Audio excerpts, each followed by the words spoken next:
Bonjour et bienvenue sur cette vidéo où je veux vous parler de la personne hypersensible et les valeurs de l'entreprise. Tout d'abord, qui suis-je? Eh bien, je suis Marie-Élise Château, coach professionnel, Executive and Business Coach dans la région des 3 pays, Allemagne, Suisse et France. Mon bureau est près de Bâle en Suisse. Et eh bien, j'ai travaillé pendant 15 ans dans l'industrie chimique en management à l'international. Et je sentais que c'était quelque chose d'autre que je devais faire, plus tourné vers l'humain. Et en effet, donc maintenant je suis coach et eh bien, j'accompagne les personnes en transition professionnelle. Et surtout, ce qui me plaît, ce qui me satisfait dans mon travail, c'est quand elles retrouvent confiance en elles et du sens et la joie de se réaliser professionnellement. J'anime également des conférences pour les personnes hypersensibles, qu'elles se reconnaissent entre elles, qu'elles comprennent ce qu'elles ont déjà et en échangeant, eh bien, elles font ce qui est nécessaire à faire comme travail pour se sentir au mieux dans leur environnement avec leur hypersensibilité.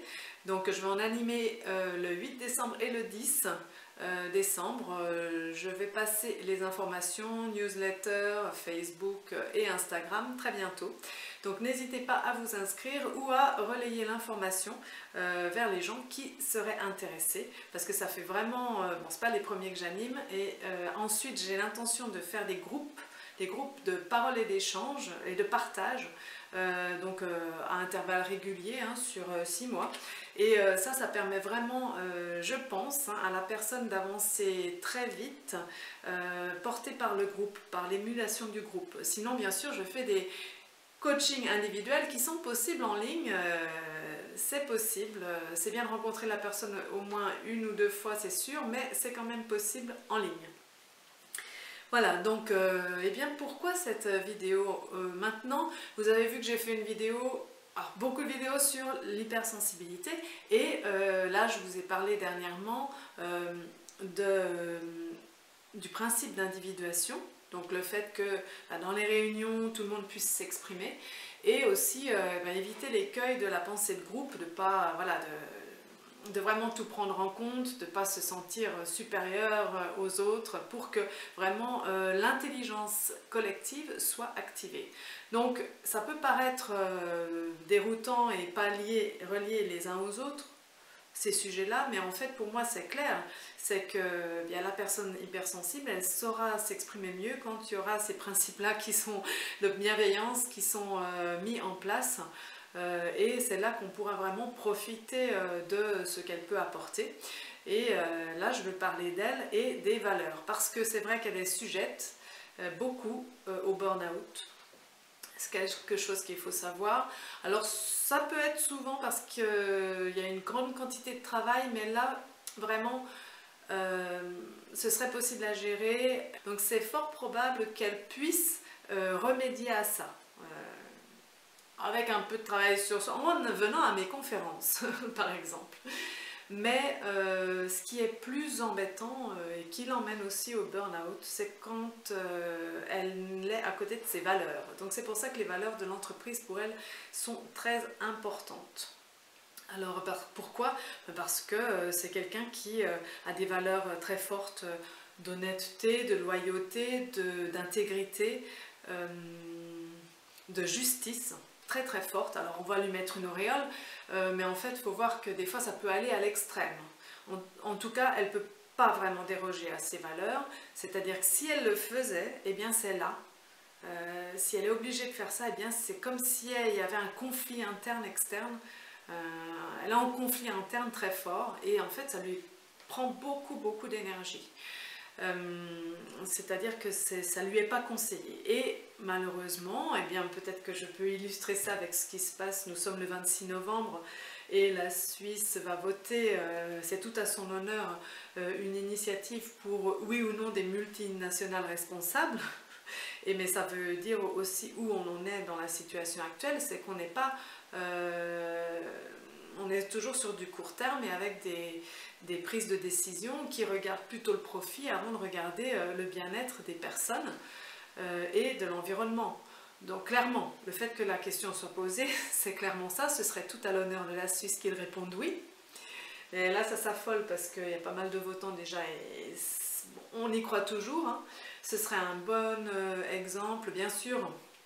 Les gens qui sont pour le non, ils disent que les entreprises risquent de partir dans notre pays. C'est clair que ce serait donner l'exemple pour être suivi, clairement.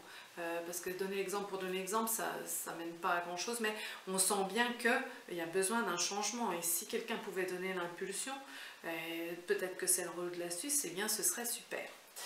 Voilà, non, donc oui ou non, mais je vois les affiches et je lis.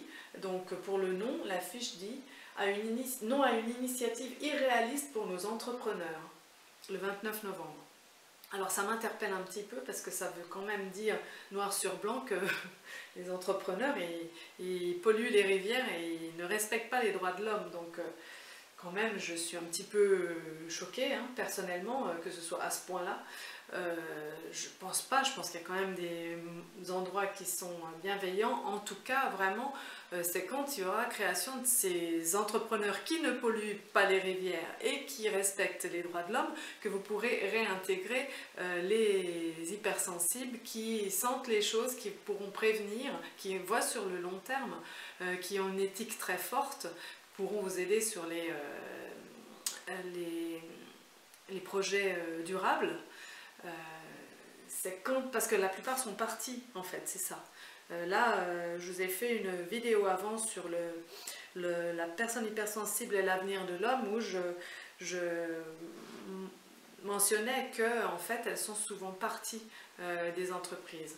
Donc c'est vraiment si on y avait le oui, si on arrivait à ça, qu'on pourrait réintégrer les personnes hypersensibles pour mener à bien, comme je le dis dans la vidéo de l'introduction de ma chaîne YouTube, eh bien pour mener à bien les projets éthiques et durables.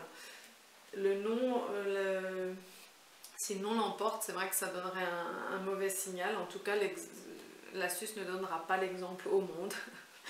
On verra. Le business suisse, conséquences mondiales, oui, à des multinationales responsables. Voilà. Donc ça, c'est ce qui se passe en ce moment.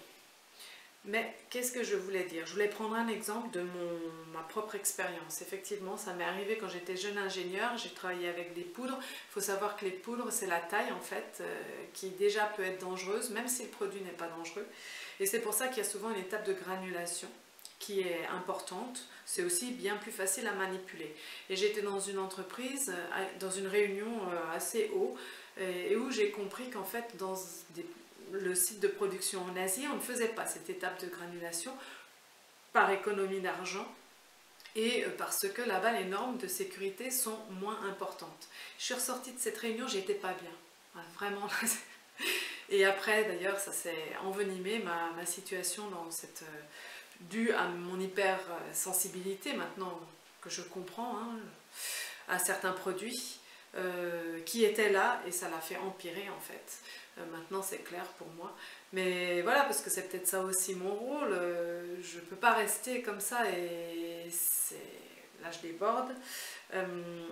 Voilà, c'était aussi, voilà, j'ai été sensibilisée à ça, c'est difficile de sortir de la réunion et c'est pas facile hein, de sortir de la réunion et d'être contre ses valeurs en fait, c'est ça.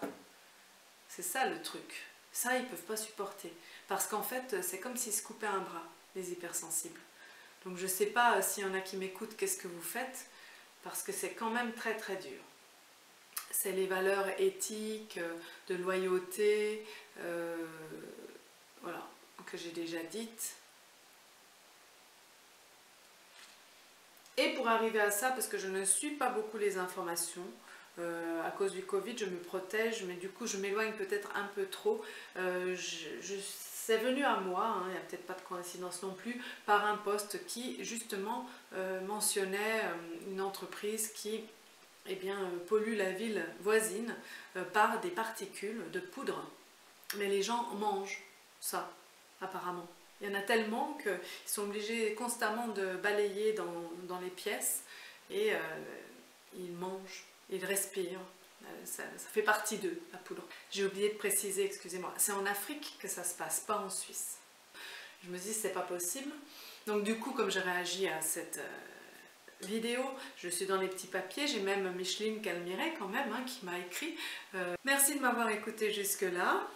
Je vous invite à liker ma vidéo si vous avez aimé, à vous abonner à la chaîne si vous ne l'êtes pas encore et à liker, abonner, la partager et aussi à mettre la petite cloche le jeudi et vendredi, je poste les vidéos en français. Merci beaucoup, à bientôt.